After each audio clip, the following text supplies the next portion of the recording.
Assalamualaikum warahmatullahi wabarakatuh. Perkenalkan nama saya Fatur Rahman Faris Dikata, PNRP 15 2022 dan rekan saya.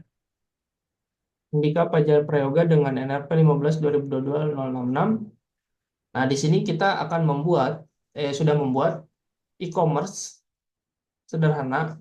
Di sini kita bisa lihat, di sini ada kategori, di sini ada produk-produk unggulannya. Nah, di sini ada hamburger menu, di sini ada isinya, ada produk keamanan Kak, tentang kami, kontak, keranjang, dashboard, profil, pesanan, dan tombol keluar. Kita akan ke profil karena kita akan menerapkan AS 256 gitu. Nah, di sini sudah terisi semua keamanannya. Di sini ada ganti password dan kelola pembayaran. Nah, selanjutnya di sini ada pesanan yang telah kita buat gitu. Nanti kita lihat gimana sih keamanannya di database-nya gitu. Oke, kita lanjut ke pertanyaan pertama. Dilanjut dengan teman saya. Oke, untuk soal nomor satu itu mengapa AES 256 dipilih dibandingkan algoritma enkripsi lainnya yang lebih sederhana.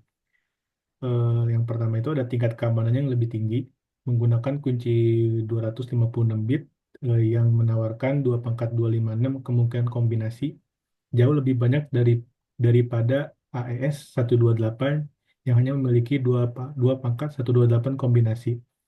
Ketahanan terhadap serangan kuantumnya AES 256 lebih tahan terhadap komputasi kuantum masa depan. Lalu untuk standar industrinya diakui sebagai standar keamanan Federasi AS dan memenuhi persyaratan regulasi seperti PCI DSS dan HIPAA. Kebutuhan keamanan jangka panjangnya data sensitif penggunaan di ShopX seperti informasi kartu kredit memerlukan perlindungan maksimal untuk waktu yang lebih lama. Lalu untuk bukti penggunaannya ada di Nah, di sini untuk penggunaan menggunakan AES-nya. Nah, di sini ada cons encrypt pakai Crypto.js AES encrypt plain text ASCII. Nah, di sini key-nya untuk key-nya di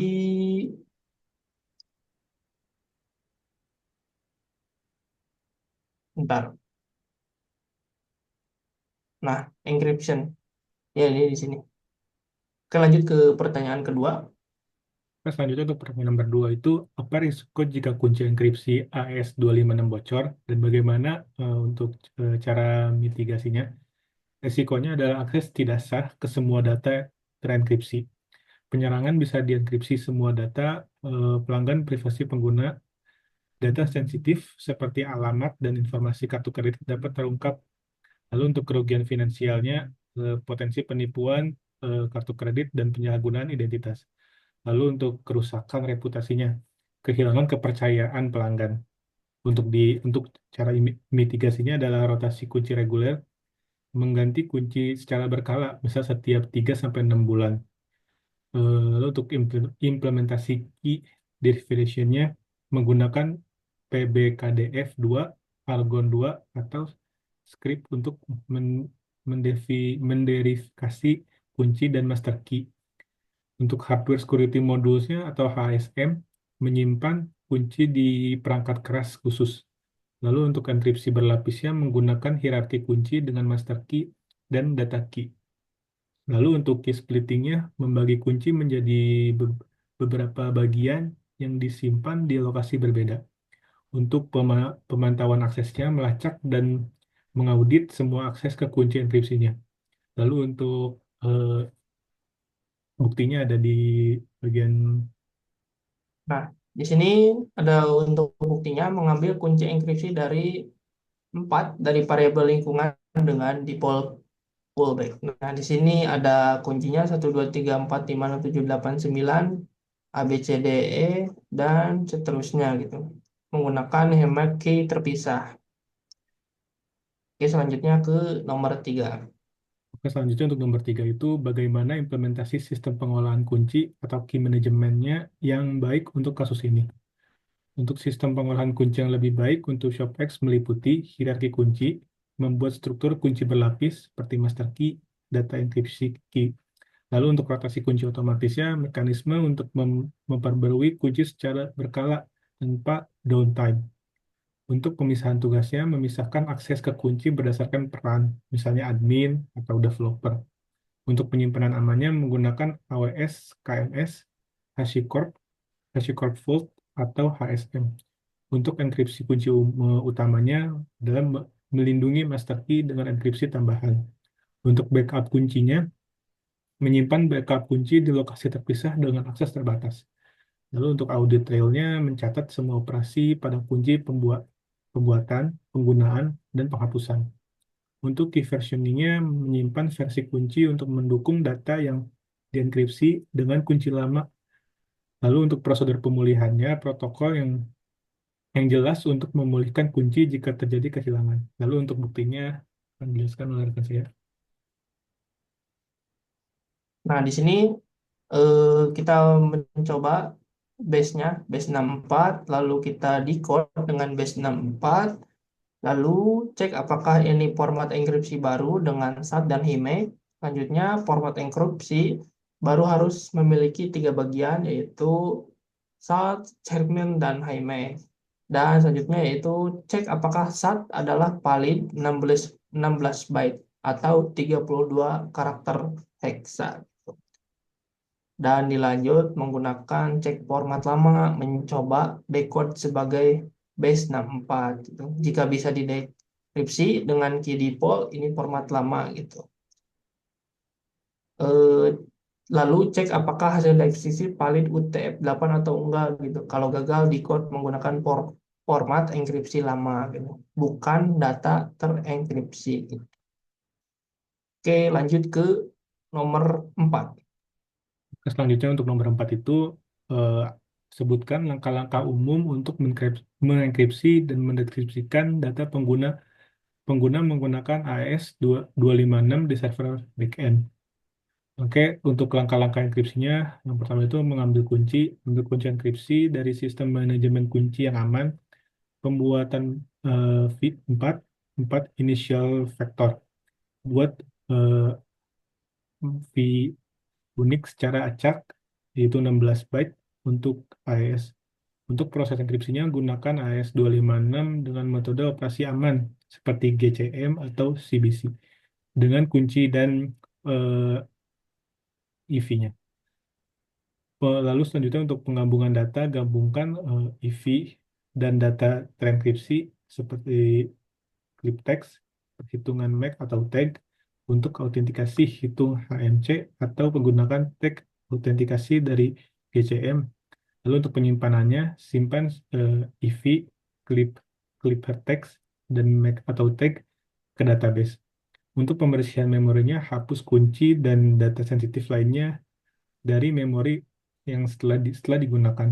Langkah-langkah deskripsinya pengambilan kunci, ambil kunci deskripsi yang sesuai, pisahkan data, lalu verifikasi integritas seperti MAC atau tag untuk memastikan data tidak diubah. Untuk proses dekripsinya, dekripsi clip text menggunakan AES 256 dengan kunci dan IV yang sama. Untuk validasi data, verifikasi struktur dan format data yang dekripsi. Lalu selanjutnya untuk pembersihan memori, hapus kunci dan data sensitif dari memori. Oke, untuk pembuktiannya akan dijelaskan rekan saya. Nah, di sini ada enkripsi data yang ada 1 sampai 7 langkah proses enkripsi lengkap gitu. Di sini ambil kunci yang sudah disediakan variabel lingkungan. Yang kedua, buat IP unik gitu. Yang ketiga, yaitu enkripsi dengan AES gitu. Yang keempat yaitu tambahkan HIMAC untuk autentikasi. Yang kelima sama menambahkan HIMAC juga. Yang keenam yaitu mengformat data untuk disimpan menggunakan versi IP zip hertext atau HIMAX. Yang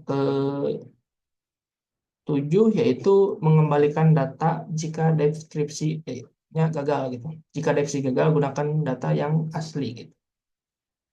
Oke, next kita ke nomor 5.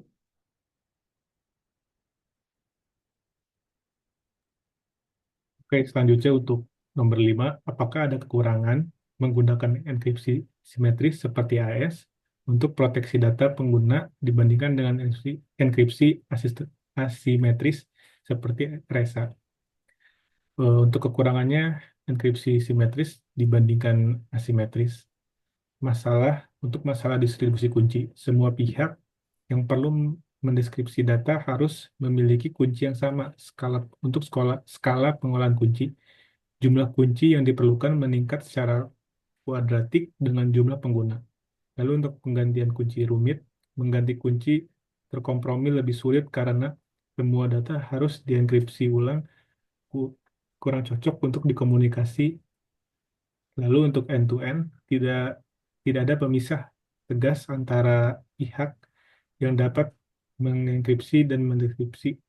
Lalu untuk server menjadi target serangan, server menyimpan kunci untuk dekripsi menjadikan target yang menarik.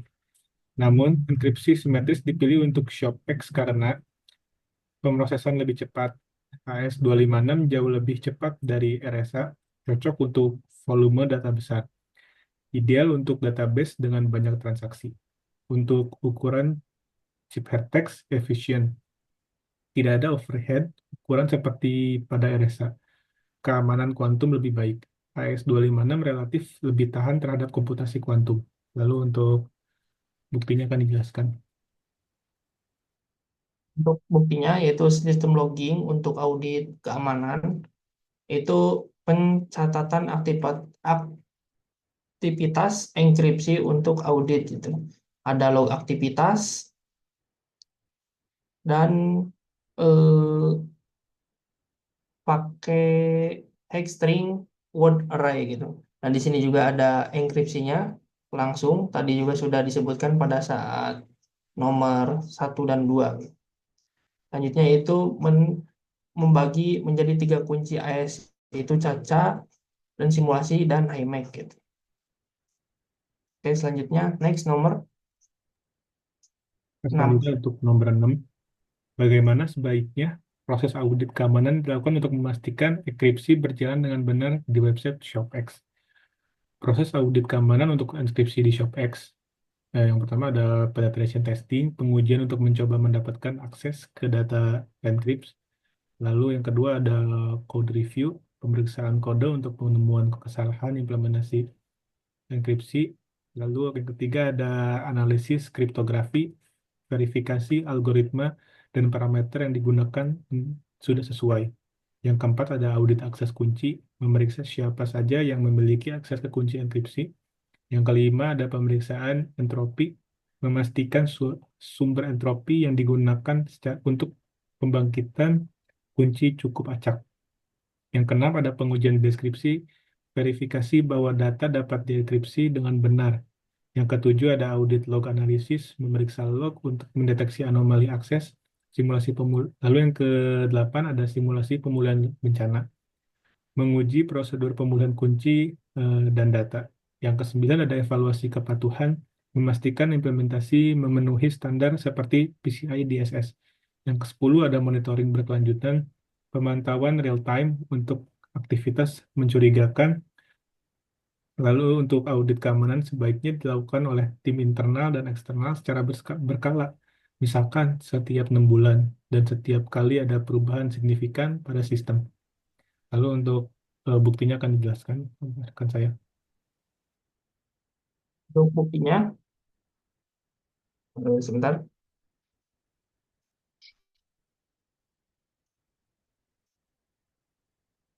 Untuk buktinya ada sistem logging untuk audit keamanan, itu pencatatan aktivitas untuk audit enkripsi gitu. Jadi ada log aktivitas, ada trial gitu, data encryption, terus ada log kegagalan gitu. Jadi ada dua antara aktivitas dan kegagalan. Oke, karena pertanyaan sudah terjawab semua, kita akan membuktikan bahwa yang semua tadi itu telah kita laksanakan itu. Nah, di sini ada user. Nah, user password menggunakan enkripsi dan address juga menggunakan enkripsi. Ini address protection-nya double gitu. Jadi terenkripsinya dua kali gitu. Di sini juga ada phone number terenkripsi juga. Berarti sudah betul. Untuk selanjutnya yaitu order. Untuk order di sini shipping address-nya terenkripsi dengan baik. Di sini menggunakan protection double. Bisa kita lihat di sini juga di riwayat pesanan ya. Eh, Lihat detail. Kalau ternyata nggak bisa.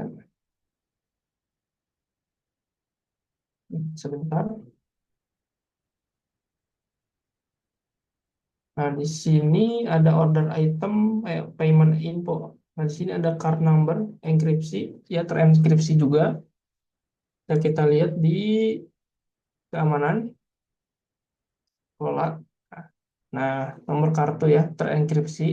Jadi bintang-bintang yang hanya ujungnya saja. Ini CPP, ini juga terenkripsi gitu. Ini yang double, terenkripsi standar, dan juga semuanya terenkripsi semua ya. Tapi di dalam sini bisa terlihat itu. Oke, cukup sekian eh, pengerjaan atau presentasi dari kami, ataupun ada kurangnya mohon dimaafkan karena kita masih belajar juga. Mungkin dari Bumber ada tambahan. Ini cukup untuk presentasi ini. Oke, sekian dari kami. Mohon maaf bila ada kesalahan. Wabillahi taufiq wal hidayah. Wassalamualaikum warahmatullahi wabarakatuh.